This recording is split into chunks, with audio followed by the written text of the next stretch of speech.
MDI world की जानिब से आपकी खिदमत में हाजिर है अनमोल खजाना। बिस्मिल्लाहिर्रहमानिर्रहीम। अस्सलामु अलैकुम नाजरीन, उम्मीद करते हैं आप सभी लोग खैर आफियत से होंगे। अनमोल खजाना के एक नए एपिसोड में आप सभी लोगों का तहे दिल से इस्तकबाल है। नाजरीन, आज की वीडियो में हम आपको बताएंगे सबसे पहले मुकम्मल नाजिल होने वाली सूरत कौन सी है। आइए शुरू करते हैं।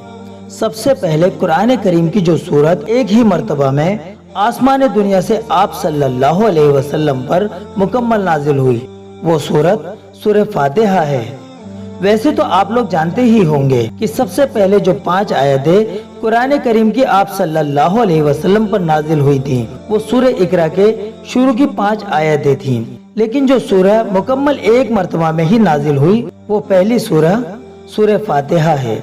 नाजरीन, सूरह फातिहा की बहुत सी खासियतें हैं, जिनमें से एक खूबी ये भी है कि अगर किसी शख्स की तबीयत खराब हो जाए तो पानी पर दम कर कर रोजाना सुबह शाम उस पानी को मरीज को पिलाया जाए। इंशाअल्लाह बहुत जल्द मरीज को शिफा मिलेगी।